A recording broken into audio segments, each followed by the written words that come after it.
Baiklah, Assalamualaikum warahmatullahi wabarakatuh.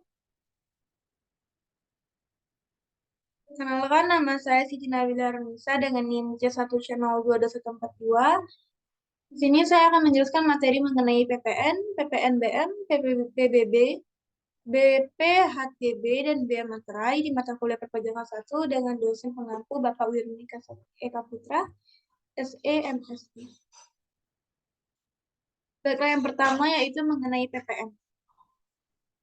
Pengertiannya, PPN merupakan salah satu jenis pajak yang dipungut pada saat penyerahan barang kena pajak atau BKP dan atau jasa kena pajak JKP. Sederhananya, ini adalah pajak yang ditambahkan dan dipungut atas suatu transaksi. Dalam praktiknya, pihak penjual yang sudah dikukuhkan menjadi pengusaha kena pajak harus membuat faktur pajak elektronik sebagai bukti pemungutan PPN dan melaporkannya setiap bulan melalui SPT masa PPN. Namun, pihak yang membayar pajak ini adalah pihak pembeli. Kemudian yang kedua yaitu tentang PPNBM. Berdasarkan undang-undang yang berlaku di Indonesia, pajak penjualan atas barang mewah atau PPNBM merupakan pajak yang dikenakan pada barang yang tergolong mewah yang dilakukan oleh produsen atau pengusaha untuk menghasilkan atau mengimpor barang tersebut dalam kegiatan usaha atau pekerjaannya.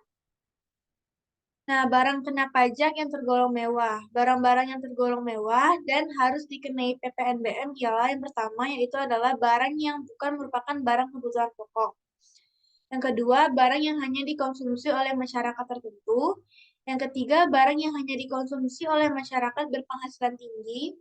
Dan keempat, barang yang dikonsumsi hanya untuk menunjukkan status atau kelas sosial. Kemudian, tarif penjualan atas barang mewah. Menurut Pasal 8 Undang-Undang Nomor 42 Tahun 2009, tarif PPNBM ditetapkan paling rendah 10% dan paling tinggi sebesar 200%. Jika pengusaha melakukan ekspor barang kena pajak yang tergolong mewah, maka akan dikenai pajak dengan tarif sebesar 0%. Kemudian selanjutnya yaitu adalah PBB.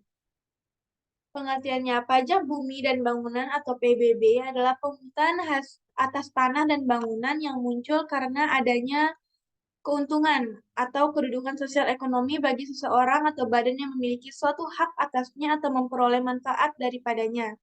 Jika dilihat dari sifatnya, pajak bumi dan bangunan merupakan pajak yang bersifat kebendaan, artinya besaran pajak terutang ditentukan dari keadaan objek, yaitu bumi atau bangunan, sedangkan keadaan subjeknya tidak ditentukan besarnya barang, contohnya seperti sawah, ladang, kebun. Dan contoh objek bangunan seperti rumah tinggal, bangunan usaha, dan gedung bertingkat. Tarif pajak bumi dan bangunan yang berlaku sejak dahulu hingga saat ini masih sama, yaitu 0,5%. Terus yang keempat adalah BPHTB.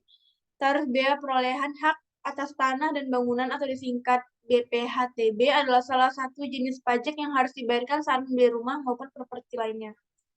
Yang kelima yaitu adalah bea materai. Menurut Perda nomor 18 tahun 2010 pasal 7 ayat 1 besarnya pokok bea perolehan hak atas tanah dan bangunan yang terutang dihitung dengan cara mengalihkan tarif sebagaimana dimaksud dalam dasar pengenaan pajak setelah dikurangi nilai perolehan pajak atau tidak kena pajak NPO PTKP. Sekian presentasi dari saya, semoga bermanfaat.